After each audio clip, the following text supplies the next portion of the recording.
Hello, Dr. Laura Murillo. Our next guest is Dr. Michelle Cantu Wilson, who has a long history of working in the field of education, especially as we look at Houston. Workforce development is very important, along with leadership training that is vital alongside with also strategy and Mm. figuring out how to incorporate that so that the outcomes are good outcomes. So let's welcome Dr. Wilson Cantu. Thanks for being with us. You're welcome. Thank you for having me. Absolutely. So talk to us a little bit about what this looks like for our region and why is the work that you are doing so important?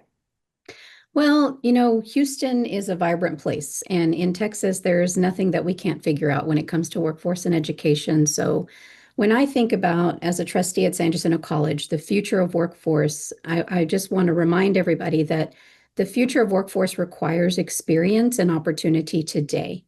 Our students right now, they consume massive amounts of information.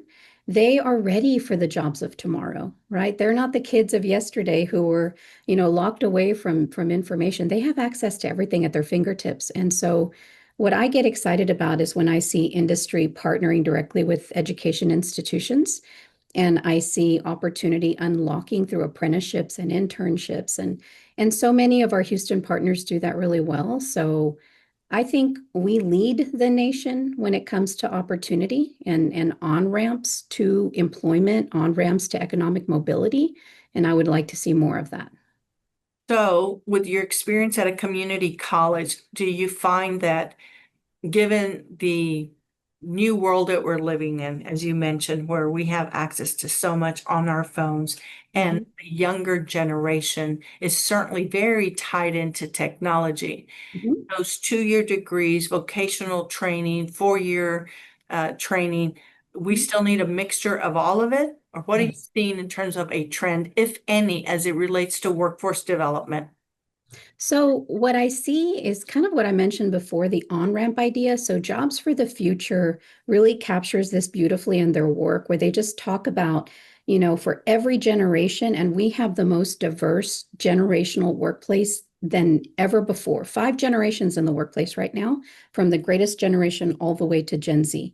And so what that means is a lot of agility when it comes to technological access, credential access. And so that means exactly as you said, it means those certificates, it means those stackable credentials, 15 hours, 30 hours, associate degrees, transfer and articulation agreements to universities. And it means that, honestly, truly, for all 5 generations. Yeah. So that's the exciting part is we have a big opportunity. Yes, and you mentioned it. Some of these training programs might be 6 months, 1 year, and there are a lot of people who are exiting careers that want to Mhm. do something new and different, especially going back to technology, AI, all of Mhm. these changes that are absolutely already here and will Mhm. continue. And so sometimes when we talk about workforce training and especially community colleges and whatnot, we Mhm. think of people who've just graduated from high school. That's not the case. We're seeing more and more people, especially with the opportunity to go online or some hybrid situation. So Mhm. talk to us about what the makeup of these students look like today. I mean, you know it better than anyone else. In your role with the Hispanic Chamber of Commerce and what you've created, you've seen what the workforce truly is. And it is what it is for us at San Jacinto College, with our youngest graduates being 16 and our oldest graduate at this last ceremony being 70. I mean, what does that tell you about the power of community colleges and the willingness of our employers to say, we're going to take them all? Um, I think I heard it said best by a really outstanding leader in Houston who said, sometimes it requires not retirement, but rewirement. Right. Yes. And so maybe I'm not ready to get out of the workplace. Maybe I just need to find my next opportunity. And so we're going to rewire those skills through work-based learning and get back into the workplace in new and exciting ways. And also, one of the trends, or maybe it's not even a trend anymore, I have seen much more collaboration between the community college, the 4-year colleges with corporate America. Oh, the gosh. alignment of these curriculums so that when students graduate, they can actually enter a career and Mhm. know the percentage or likelihood of finding a job in that area, and also how much they're going to get paid. So Mhm. there's a lot more due diligence, and I think it's about time and it is important. And from a strategy standpoint, which is one of your expertise, it allows that individual to understand that the likelihood of Mhm. obtaining a career when Mhm. it's all over Absolutely. and done.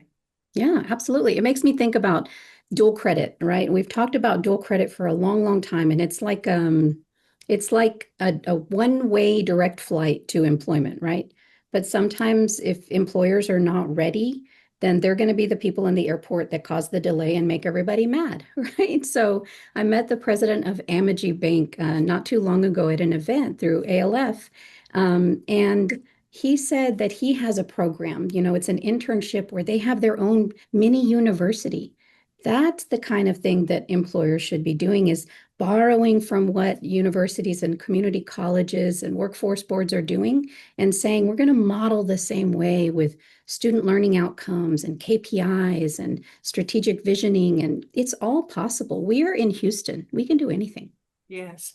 And we have a plethora of resources to take advantage of. And for those folks who are watching or listening, find out if your corporation, your organization offers any type of continuing education. Keep learning and always be ready, stay ready, as I like to say. Times are hard. We've got a lot of people who are retiring, a lot of people who are accepting severance packages, and Mm. it's tough out there, especially with AI technology and all of these new things. And so it's never too late and it's never too early to keep sharpening those skills. So before we close out, Doctor, anything else you'd like to share? I would just like to thank you for being an example of ingenuity and innovation and pushing through. You're right that there is a lot that, could get us down if we let it. But we have to be the generation that pushes onward and is an example to those younger generations about what it looks like to achieve your dreams. And that it can be done. And with the help of outreach strategists and the leadership of Mustafa Tamiz, we thank you and the whole team for everything that you all are touching in Houston and beyond. It is important and relevant work, and he's got a great team of experts. So thank you, Doctor, and we'll see you real soon. Goodbye. Thank you so much.